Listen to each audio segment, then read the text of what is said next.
Se você não cumprimentou ninguém ainda esta noite, que você possa cumprimentar esta pessoa, dar-lhe uma palavra de bênção, uma palavra que abençoe. Se você não conhece ainda a pessoa, apresente gentilmente pelo seu nome, seu próprio nome, para que a pessoa possa então conhecer-te, conhecer um pouquinho de você. Nesta noite, eu gostaria de compartilhar um texto que se encontra no 7º livro da Bíblia, o livro dos Juízes de Israel, capítulo de número 7. Então, você possa procurar o texto na sua Bíblia, e a você que nos visita, que não tem uma Bíblia, você também pode acompanhar o texto que se encontra na tela, que está projetada a todos neste local. Podemos fazer a leitura do texto inicial de pé, aqueles que puderem ficar de pé. Vamos ler o texto que segue, Juízes, capítulo número 7, versículo de número 2, no qual nós lemos: Disse o Senhor a Gideão: É demais o povo que está contigo, para eu entregar os midianitas nas suas mãos. Israel poderia se gloriar contra mim, dizendo: A minha própria mão me livrou. Oremos. Pai amado, lemos a tua santa e preciosa palavra e pedimos, Deus, fala conosco nesta noite. E o que nós pedimos, nós o fazemos agradecidos em nome de Jesus. Amém e amém. Pode tomar o seu assento.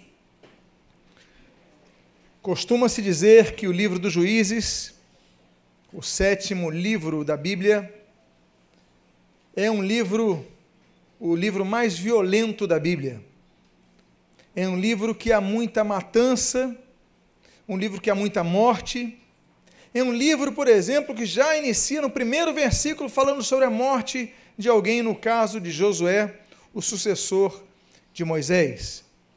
O livro, então, transcorre a partir da morte de Josué, e se nós temos um bom exemplo de Josué, bons exemplos na vida de Josué, um homem que foi muito leal a Moisés, um homem que foi muito correto, um homem que foi um braço direito, um sustentador, mas se nós tivermos que dar um mau exemplo na vida de Josué, o mau exemplo se dá no fato de que ele não preparou a liderança que havia de sucedê-lo.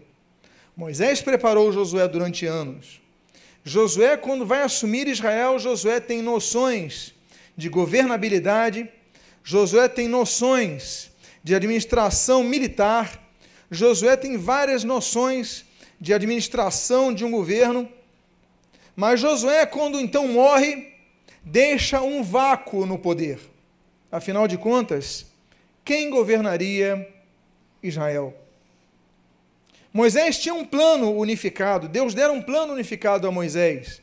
Vocês vão sair do Egito como um povo, eu vou colocar vocês numa terra, e lá então vai ser distribuída, essa terra vai ser distribuída.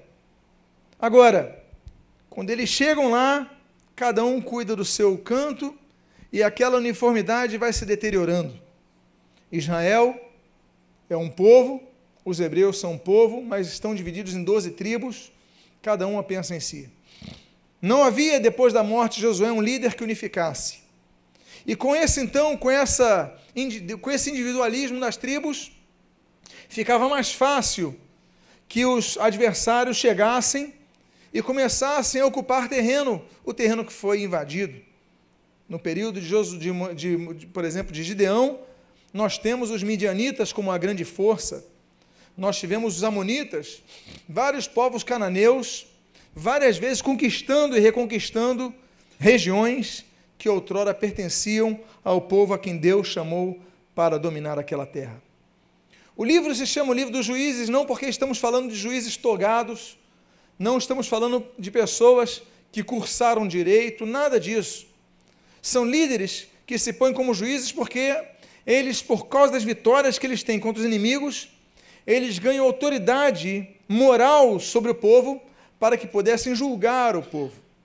Então nós temos uma lista de vários juízes. Nós temos, por exemplo, da listagem, nós temos Otoniel, começa com Otoniel, a Bíblia diz que ele foi cheio do Espírito Santo.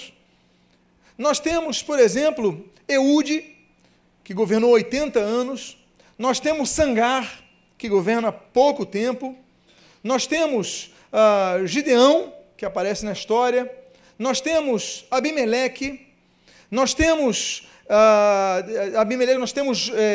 Tola, nós temos Jair, nós temos Jefté, nós temos Sansão, nós temos Eli, nós temos Samuel. São vários juízes que Deus levanta, isso para não falar de Débora, junto com Baraque, são vários juízes que Deus levanta para governar Israel. O livro dos Juízes mostra, então, que nas várias ocasiões que o povo tinha uma vida com Deus, eles tinham paz. Mas quando estavam numa vida muito tranquila, começava a dar as costas para Deus, então via o juízo através de outros inimigos. O contexto que nós lemos aqui, nós vemos um contexto muito interessante. Deus chamou um homem, cujo apelido, o nome dele é Gideão, mas o apelido era Jerubaal. Era um homem que vai ser levantado para destruir os altares de Baal, os altares do deus cananeu, chamado Baal. Era o deus da chuva, o deus dos relâmpagos. Era um deus muito cultuado em vários locais, não apenas em Canaã, mas em vários outros locais, porque a agricultura, a sociedade era muito agropecuária, necessitava muito de chuva, então eles clamavam muito para Baal. Diz os estudos das regiões comparadas, dizem que Baal dormia por 6 meses, exatamente no período da seca. Então, ele dormia um sono muito profundo, e para acordá-lo se fazia um culto com muitos tambores, com muitas trombetas, um culto muito barulhento para que ele acordasse. Tanto é que no Monte Carmelo, quando estamos ali com os Baalins, o próprio profeta Elias, ele vai falar de maneira até irônica, olha, falem mais alto, gritem mais alto, para ver se ele acorda, ele deve estar dormindo, por quê? Porque esse era o conceito.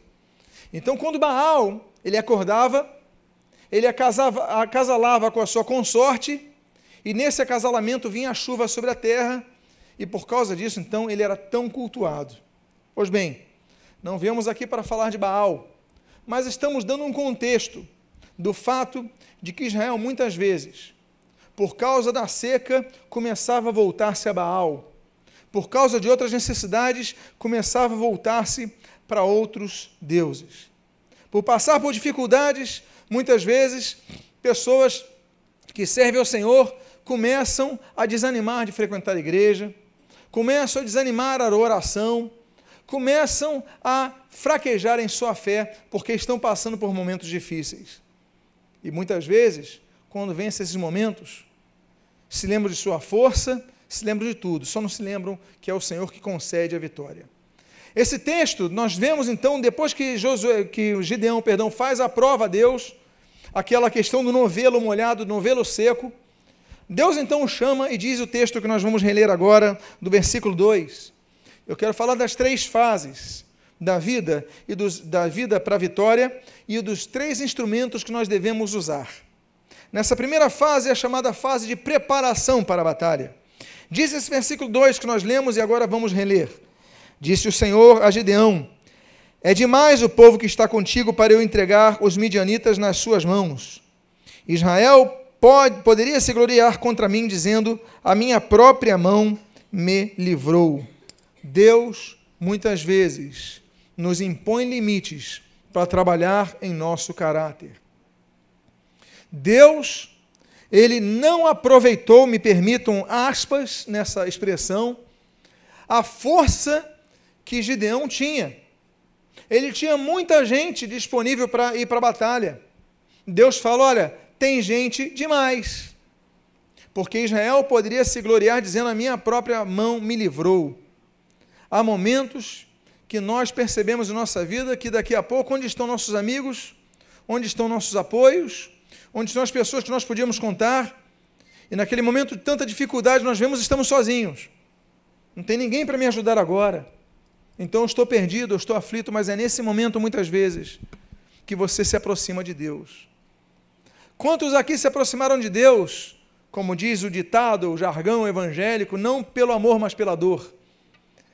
Quantos se aproximaram de Deus quando estavam se sentindo sozinhos, debilitados, isolados, fracos? Quando estavam no meio do deserto, Deus delimitou, Deus falou, não quero todos, eu quero que tenha um grupo menor. Muitas vezes Deus permite que você vá para o deserto, muitas vezes Deus permite que você passe por uma situação que você se vê sozinho numa circunstância. Ah, mas meu pastor não está do meu lado, meu discipulador não está do meu lado, o diácono não está aqui, o irmão de oração não está aqui, eu estou sozinho. Então eu não consigo. Mas é nessas horas que Deus quer que você se aproxime dele, que você busque ao Senhor, para que você entenda que a tua vitória não veio pela tua força, nem veio pelos teus amigos, mas veio do Senhor. E a primeira fase, então, essa primeira fase da preparação continua no versículo 3, quando nós lemos: apregou-a, pois, aos ouvidos do povo, dizendo: quem for tímido e medroso, volte e retire-se.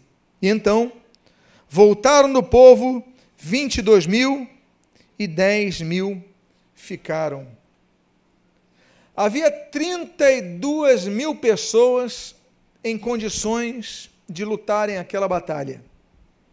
Um exército de 32.000 pessoas não é um exército pequeno, também não é um exército grande, mas tem um bom para aquele contexto, para aquela época, para a população da época, era um exército temerário.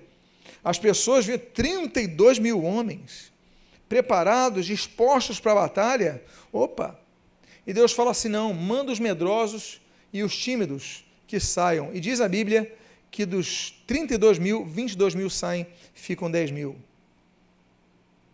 Amados irmãos, se o Ibope perguntasse, como ele eventualmente o faz, qual a sua religião?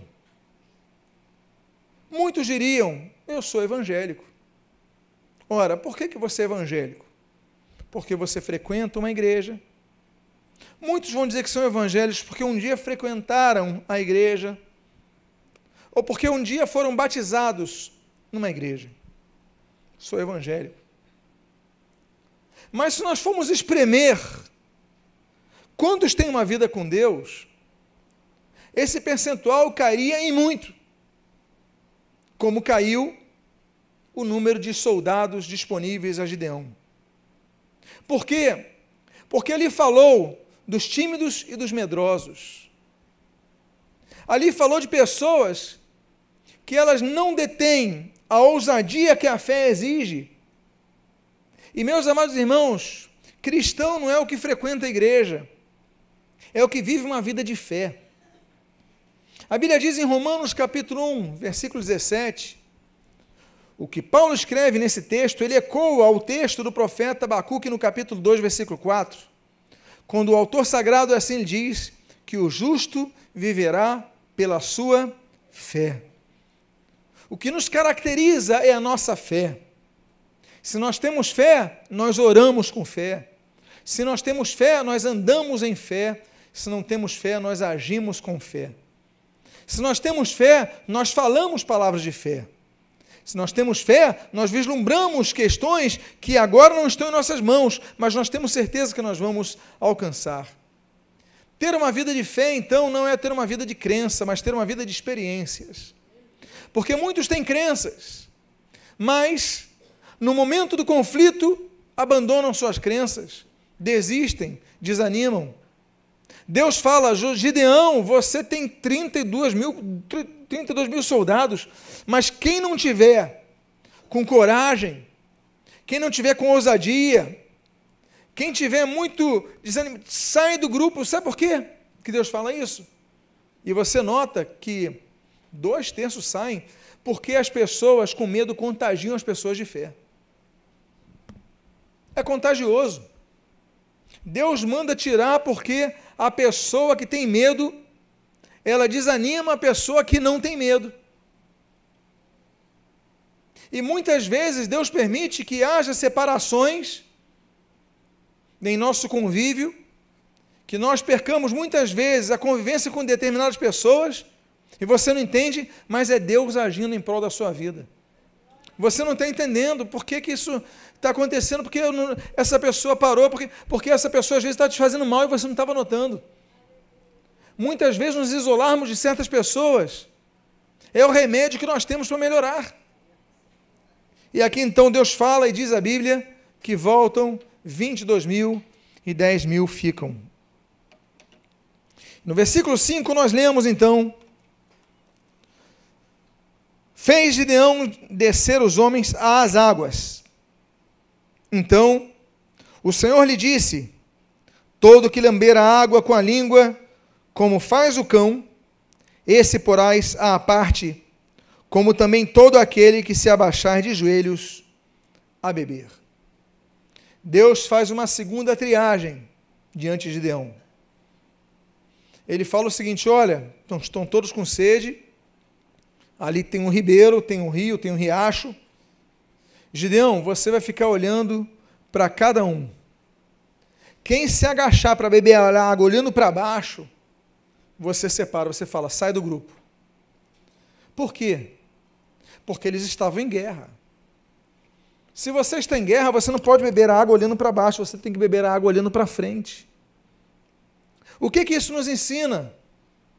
Isso nos ensina que muitas vezes nós somos pessoas com fé, como era o grupo dos 10.000, mas apesar disso, nós somos pessoas que relaxamos no momento que nós não podemos relaxar. Muitos perdem a batalha na sua vida espiritual, porque dormem na hora que não podem dormir, porque relaxam na hora que devem estar atentos. E aquele que tomava água olhando para baixo, ele é retirado do grupo, só ficando aqueles que estavam tomando água olhando para frente, atentos. Deus, a Bíblia mostra que esses homens eram corajosos, os medrosos tinham saído, os tímidos tinham saído, os que não tinham convicção nem desejo de estar na guerra tinham saído. Esses homens eram corajosos, mas não eram aptos. Porque coragem não é tudo. A fé nos salva. A fé transforma a nossa vida. A fé nos faz ter a vida eterna. Mas tem muita gente que tem fé que cai no pecado. A pessoa tem fé, evangeliza, prega, canta, toca, trabalha na igreja e daqui a pouco está tendo um caso. Daqui a pouco roubou. Daqui a pouco isso ou aquilo. Pessoas que tinham fé, por quê? Porque tomaram água olhando para baixo. E aí quando você olhou para baixo, você não viu o inimigo se aproximando. E quando ele se aproximou, já era tarde demais. Por isso que o Senhor Jesus, ele ensina. E a regra, aquela que deve manter-se em nossa mente sempre é orai e pregai. É isso? Não. Orai e evangelizai. É isso? Não. Orai e vigiai. Para que não o quê? Caiais em tentação. Para que você não ceda à tentação. Porque quando a tentação estiver chegando ao longo, e você estiver com uma certa distância, se você estiver bebendo água, uma necessidade, mas se você estiver olhando para cima, opa, não se aproxima daqui. Mas se você permitir que se aproxime demais, daqui a pouco você está totalmente enjaulado nisso. Na escola de líderes, nós temos uma aula falando sobre ética ministerial e ali nós falamos sobre ética pastoral. E nesses tempos de uma comunicação rápida, nós somos uma geração do WhatsApp. Quando nós começamos a escola ministerial, nós já éramos a geração do e-mail. Então, se você começar a receber, eu falo para os pastores, missionários, eles foram meus alunos, eles sabem o que eu vou falar aqui, porque eu dei aula para eles sobre isso. Você recebe e-mail de uma irmã, estou falando no caso dos homens, e ela começa com uma certa intimidade, e você tem que ser mais direto, mais curto e mais grosso. Me permito aqui a terminologia. Se você for muito... você começar a ceder o espaço, daqui a pouco vem um e-mail mais, e você começa a responder, daqui a pouco você está com seus sentimentos atrelados. Daqui a pouco vem o encontro, daqui a pouco vem intimidade, e daqui a pouco você está atraído. Por isso que eu falo, aprendam a cortar. Aprendam a cortar o perigo, não quando ele está muito próximo, mas quando você já percebe ele ao longo. Essa é a hora de você cortar, mantém distância. Vão ser julgados, vão ser muitas vezes chamados de mal educados e tudo mais, mas mantém distância. O que eu ensino também para eles, e eles fizeram a escola de líderes, é o caso de gabinetes pastorais. Se você nota o gabinete pastoral, a pessoa tentando uma aproximação maliciosa, corta a pessoa. Mas há necessidade de marcar um segundo gabinete, vai com a tua esposa. Mas tudo para manter distância. E o caso deles é o caso que se aplica a todos nós, a todo cristão. Se você beber água olhando só para baixo, você não vai notar, e daqui a pouco, quando você abrir os teus olhos, o perigo já está do seu lado, como aquela sucuri, cujo exemplo já dei tantas vezes, aquela cobra que ela não é rápida, ela é lenta, ela vai rodeando a sua presa, e daqui a pouco, quando você vê, você está preso. Então Deus fala para Josué: você quer ter vitória, Josué? Então tira. Josué deve ter questionado, mas é a maioria. Tira todo aquele que beber água olhando para baixo. Eles têm coragem, mas estão dando muita margem. Próximo texto que nós vamos ler está nos versículos 6 e 7. Quando assim é registrado, que foi o número dos que lamberam, levando a mão à boca, 300 homens. E todo o restante do povo se abaixou de joelhos a beber a água. Então disse o Senhor a Gideão: com estes 300 homens que lamberam a água, eu vos livrarei, e entregarei os midianitas nas tuas mãos, pelo que a outra gente toda se retire, cada um para o seu lugar. Qual era o número inicial de soldados? 32.000. Na primeira cortada, quantos saem? 22. Sobram quantos? 10.000. Saem 2/3. Fica 1/3. Dos 10.000, agora vão sobrar quantos? 300. São os homens que vão sobrar para a batalha. Amados irmãos, nunca o cristianismo equivaleu quantidade à qualidade. Jesus, por exemplo, ele quando iniciou o seu ministério, ele tinha multidões que o seguiam. Nós temos alimentação de 5.000, nós temos alimentação de 7.000 homens, nós temos multidões que seguiam Jesus. Mas quando Jesus está naquela cruz do Calvário, apenas 3 mulheres e um jovem, que é o João, estavam ali, os outros escondidos. O próprio Pedro, que há poucas horas negaram o Senhor Jesus, tiveram que ficar com o coração amargado, quando se cumpriu a profecia do mestre, quando ao ouvir o galo a cantar. Cadê as multidões? Cadê os paralíticos que andaram quando Jesus estava na cruz? Cadê os cegos que enxergaram quando Jesus estava na cruz? Cadê aqueles que 3 dias antes gritaram: Hosana! Bendito aquele que vem em nome do Senhor, e colocaram os ramos no chão, quando Jesus entrar em Jerusalém, onde estava aquela multidão? 3 dias se passaram e havia 4 pessoas ao pé da cruz. O fato é que a multidão que havia disponível para guerrear a batalha não era o que Deus esperava dele. Deus esperava só 300 homens de 32.000. Muitas vezes você está na própria igreja, e na própria igreja você tem pessoas que te atrapalham na caminhada.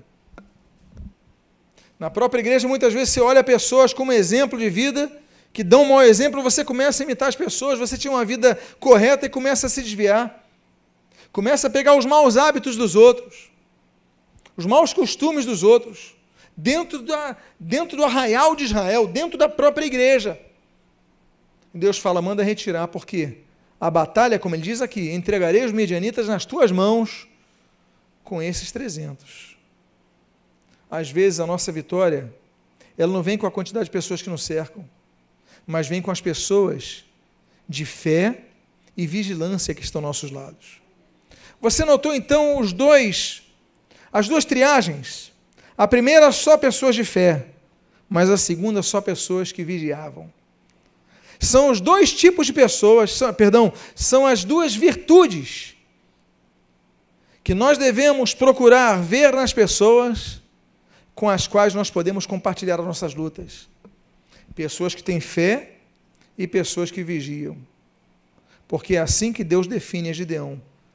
Com essas pessoas, com esses 300, é que eu vou entregar os midianitas nas suas mãos. Meu Deus! 300 pessoas, um exército, 300 pessoas. 32 mil? Tá bom, bom número. Mas 3 mil? 10%? Eu falei 10%, eu estou falando 1%, não é isso? Eu tinha falado errado, me desculpe a conta. Mas com 10%, 3 mil, já seria um exército pequeno. Agora, 300? Eu imagino que Gideão ficou preocupado. Eu ficaria preocupado. 300 é um esquadrão suicida. 300? O que é 300 para ganhar uma batalha? Mas Deus eliminou a maioria para que ele tivesse a experiência de entender que é Deus quem vence as batalhas, que nós não podemos vencer. Eu falei da primeira parte, que a primeira parte dessa batalha é a parte da preparação.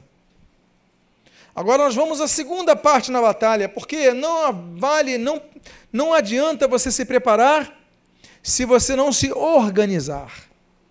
Então a segunda parte de qualquer batalha é depois de você estar preparado, você se organizar. Porque você se preparou, tem homens de fé, tem armamento, tem equipamento, você tem guarnição, você tem comida, você tem tudo. Mas espera aí, para onde nós vamos? Tem que haver uma organização, tem que haver uma estratégia. E aí nós vamos para o versículo 12. Quando nós lemos, os midianitas, os amalequitas e todos os povos do Oriente cobriam o vale como gafanhotos em multidão, e eram seus camelos em multidão inumerável, como a areia que há na praia do mar. Deus diminui e o adversário aumenta. Porque o problema era os midianitas, não eram os midianitas? Mas o que você está lendo no texto? Os midianitas, os amalequitas e todos os povos do Oriente. Enquanto o exército de Gideão diminui em quantidade, o exército dos inimigos aumenta em quantidade, ao ponto de que os camelos eram inumeráveis. Ao menos 30 mil eles tinham noção de contagem. Se o autor sagrado podia dizer que eles tinham 32 mil, é porque até 30 mil eles tinham um cálculo. Mas para ele dizer que só os camelos, eles eram como a areia do mar, não dá para contar, é porque eram muito mais do que 32 mil, senão eles choraram, mais ou menos 30 mil. Eles não sabem contar, é muito, só de camelo. Então, meus amados irmãos, muitas vezes nós notamos que quanto mais você está obedecendo a Deus, parece que mais inimigos estão aumentando na sua vida. Você não entende. Senhor, eu estou te obedecendo. Eu leio a tua palavra. Eu oro. Eu vou no culto. Eu oferto, eu dizimo. Eu vou na reunião de oração. Eu me santifico. Agora os problemas aumentam. As dificuldades aumentam na minha vida. As minhas orações não estão sendo respondidas. E você começa a ver que teu problema é os midianitas, agora você está vendo os amonitas, você está vendo outros povos. E você começa a ficar preocupado. Por quê? Porque se você antes já tinha uma perspectiva de grande combate, agora você vê que não tem chance quase nenhuma para isso. Não estranhe quando os inimigos aumentarem, quando você estiver buscando mais a Deus. No versículo 16, nós lemos: então, repartiu os 300 homens em 3 companhias, e deu-lhes a cada um nas suas mãos trombetas, cântaros vazios e tochas neles. 3 coisas: trombeta numa mão, na outra mão cântaros vazios e dentro dos cântaros tochas neles, nos cântaros. Tinham 2 mãos. Espera aí, pastor. O senhor falou que eles estão indo para uma guerra. Falei. Falou que o exército tem 1% do que tinha originalmente. Falei. Falou também que a quantidade de inimigos aumentou. Falei. Ok. Aí a orientação de Deus é para darem trombeta numa guerra. Tudo bem. Cântaros vazios. Se tivesse cântaro com água, é para beberem água, óleo para aquecer à noite. Mas peraí, cântaro vazio. E dentro do cântaro tocha. Onde está a espada? Onde está um escudo? Você encontrou no texto? Eu não consegui encontrar. Você encontrou? Não tem espada, não tem escudo, são um exército, quase uma guarnição, mas o que começa a acontecer aqui? Diz a Bíblia, repartiu os 300 homens em 3 companhias. Nós devemos nos organizar para vencer a batalha. Organização. Amados irmãos, quantas coisas nós perdemos porque não somos organizados. Pessoas perderam emprego porque perderam a hora de acordar para a entrevista. Eu não vou perguntar se já aconteceu com alguém aqui não, porque vai ficar constrangedor. Mas já pode ter acontecido. Às vezes nós vemos reportagens no jornal sobre prova do vestibular, prova do Enem. Aí eles pegam as pessoas que chegam quando o portão fecha. Já viram essas entrevistas? Olha, vamos filmar aqui, tem um jovem correndo, aí o cara fechando o portão, aí a pessoa começa a chorar. Ah, mas o ônibus atrasou. Mas você tinha que ter previsto isso. Quantas pessoas perdem o voo no avião, porque elas calculam, não, daqui para o aeroporto eu vou gastar 40 minutos. Só que elas não contabilizam que o pneu do seu carro pode furar, nem que o pneu de um cara que está na frente pode furar e trazer trânsito. Não prevê uma blitz, não prevê uma poça d'água numa chuva. Ela calcula que o tempo vai estar tranquilo, tudo bem. Aí perde o avião, chora, ainda processa a companhia aérea. E perde. Porque no contrato já prevê isso. Por quê? Desorganização. Organização exige disciplina. Por exemplo, com o horário. E na nossa vida cristã, exige disciplina com os assuntos espirituais. O Senhor Jesus, ele ensina, olha, buscai, pois, em primeiro lugar, o reino de Deus e a sua justiça, e as demais coisas serão acrescentadas. Organização. Prioridades. Buscai, pois, em primeiro lugar, prioridade. O reino de Deus e a sua justiça, e as demais coisas vão ser acrescentadas, elas vão vir para a pessoa que é organizada. A disciplina cristã exige de nós uma disciplina para a oração, exige de nós uma disciplina para a leitura da Bíblia, exige de nós uma disciplina para congregarmos na igreja. Temos que ser pessoas disciplinadas com nossos bens, temos que ser pessoas disciplinadas, porque a Bíblia não diz que eles foram um bando de 300 pessoas, diz que ele separou em 3 companhias, de 100 pessoas cada. Agora, o mais interessante é o material que eles vão usar.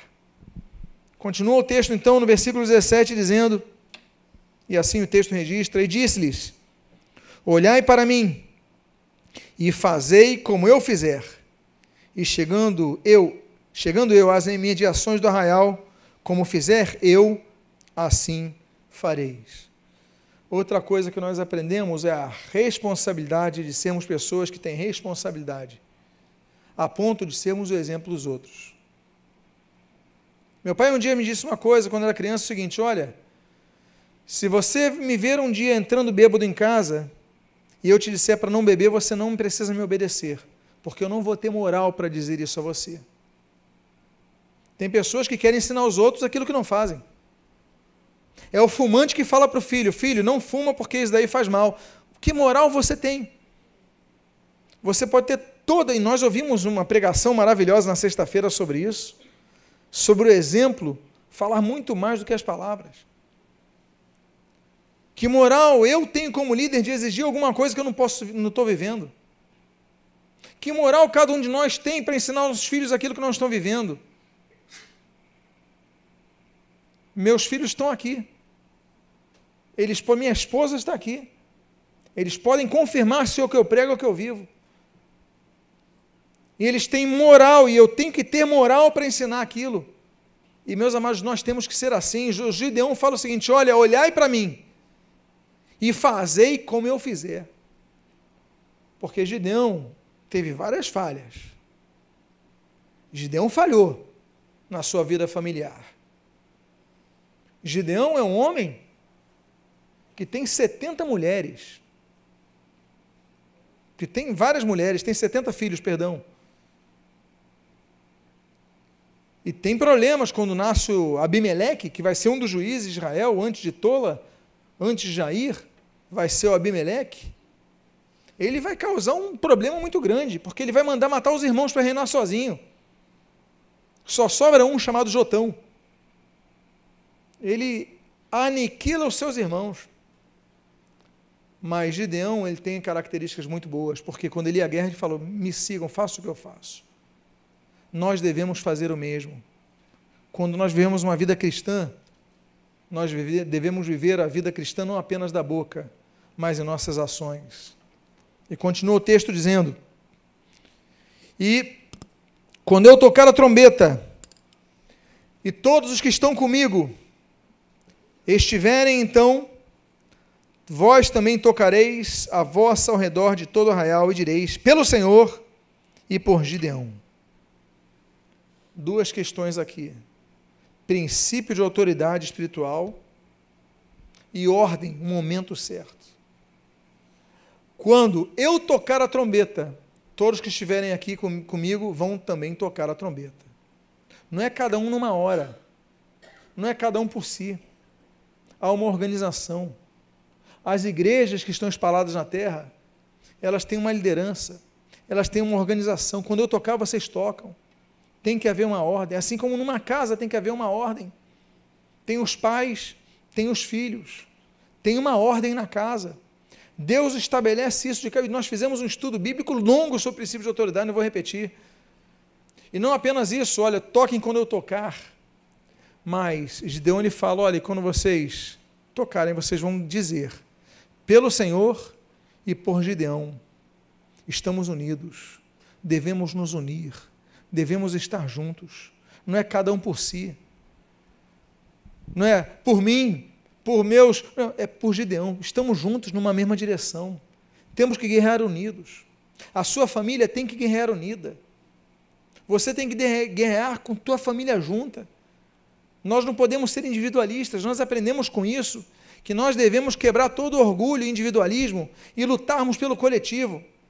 E a Bíblia então continua dizendo, no versículo 19, na sua primeira parte: chegou, pois, Gideão, e os 100 homens que com ele iam às imediações do arraial, ao princípio da vigília média, havendo-se pouco tempo antes trocado as guardas, e tocaram as trombetas.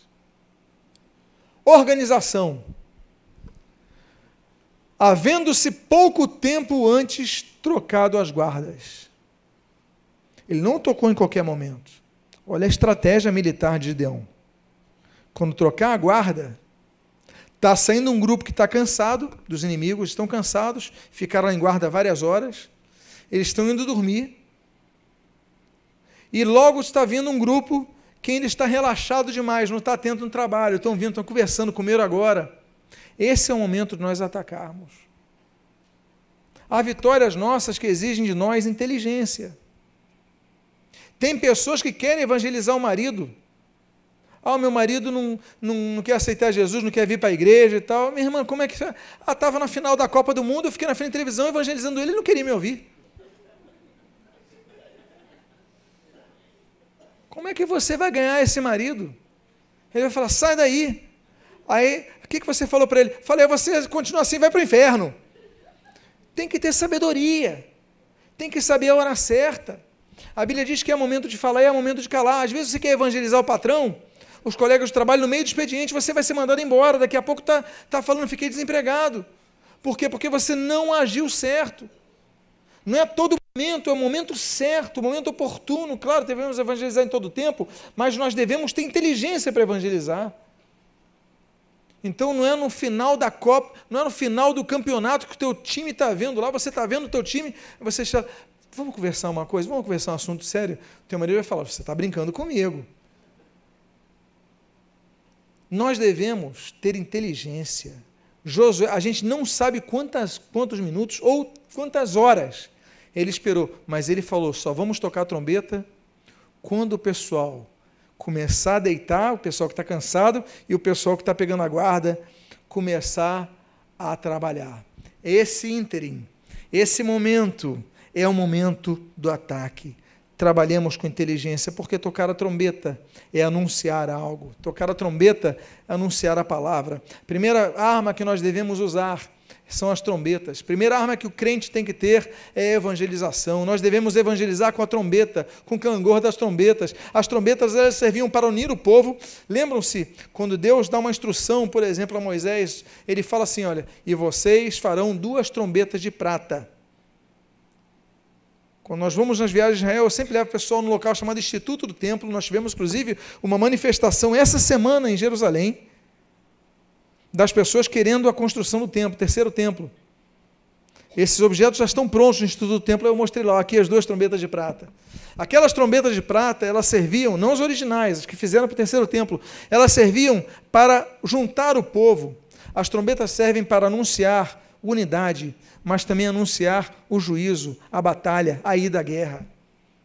Nós devemos viver uma vida, meus amados irmãos, que as trombetas estejam em nossas mãos para que nós toquemos. Nós temos a palavra de Deus e muitas vezes nós não tocamos a palavra de Deus. Nós temos a Bíblia e não pregamos pela palavra e pelos exemplos. Nós devemos tocar a trombeta, nós devemos viver o evangelho, as pessoas têm que ver luz em nossas vidas. Por quê? Porque quando estavam trocando a guarda, eles tocaram a trombeta. Eu imagino que o pessoal que estava relaxado ficou confuso. Eu imagino que o soldado que dava depois de horas e horas e horas em guarda, ele acordou assustado. Todos sendo pegos despreparados. E essa foi a hora de tocar a trombeta. A primeira arma que nós temos, a trombeta para anunciar a palavra de Deus. Depois nós temos uma segunda coisa muito importante, quando nós lemos no final do versículo, na continuação do versículo número 19. E quebraram os cântaros que traziam nas mãos.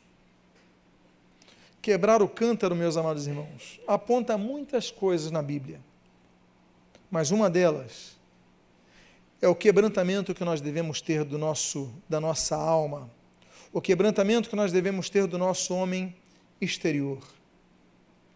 Muitos querem fazer a obra de Deus, muitos querem seguir a Jesus, mas o seu coração ele continua sufocando a boa semente que está lá dentro.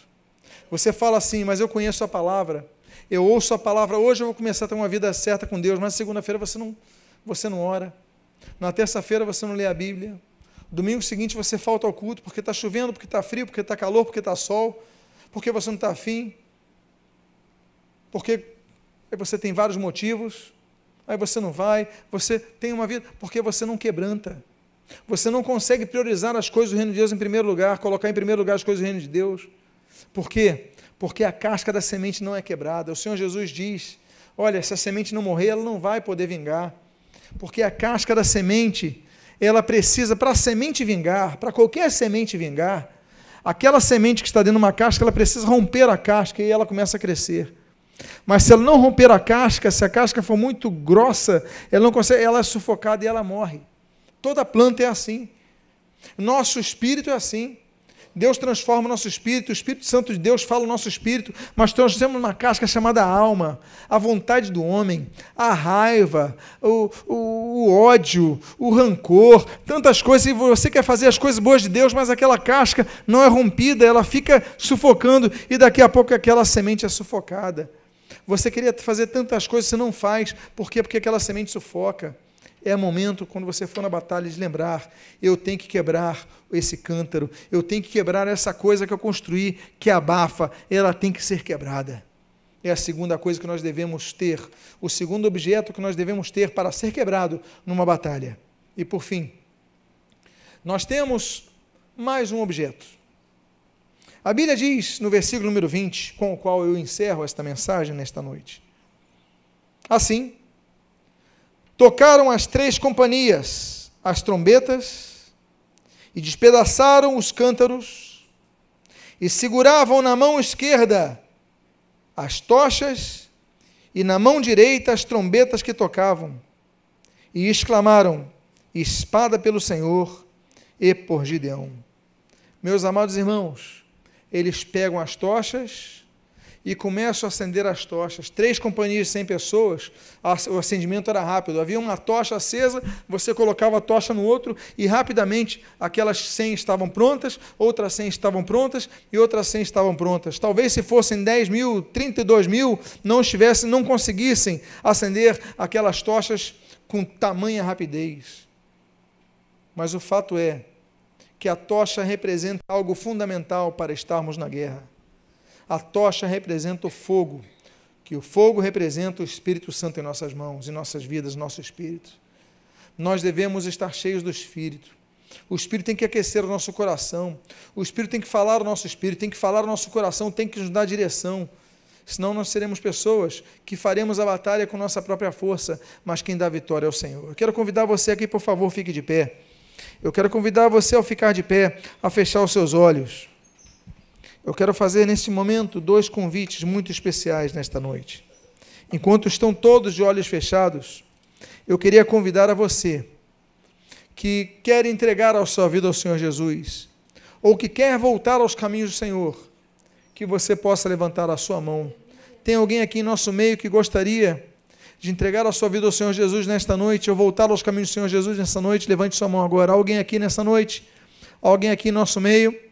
Eu queria fazer uma segunda oração. A você que está enfrentando uma batalha, você veio neste culto, está ouvindo essa mensagem, e você nesta noite entendeu que precisa quebrar o cântaro do orgulho do seu coração, precisa dar lugar ao Espírito Santo. Esse Espírito Santo, ele tem que flamejar em tua vida, e você tem que reluzir o som de Deus na sua vida, tocando a trombeta, vivendo o Evangelho. Se você é uma das pessoas que entende que precisa se aperfeiçoar nisso, coloque a mão no seu coração. Eu quero orar por sua vida. Pai amado, em nome de Jesus, eu quero te louvar, eu quero te agradecer, eu quero te engrandecer pela tua palavra que foi nesta noite proclamada. Aqui ela foi pregada, aqui ela foi anunciada. Deus amado, que sejamos pessoas quebrantadas diante de ti, que teu Espírito Santo flameje em nossos corações e que através de nossas vidas seja o ressoar constante, claro, límpido da tua voz, através de nossas palavras, mas não somente através destas, mas através do nosso exemplo de vida.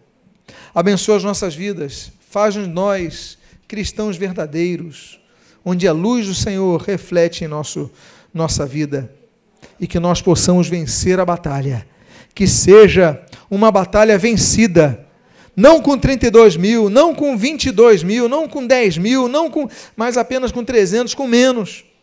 Às vezes nós temos menos recursos que nós tínhamos, mas esse momento é o momento que muitas vezes Deus permite que nós cheguemos, para que nós conquistemos a batalha.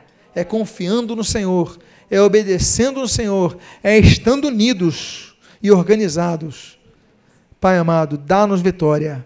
Eu peço, dê vitória ao teu povo, a cada um aqui. E o que eu te peço, eu te agradeço em nome do Senhor Jesus. Amém e amém. Diga à pessoa que está do seu lado, que Deus te dê essa vitória em nome de Jesus.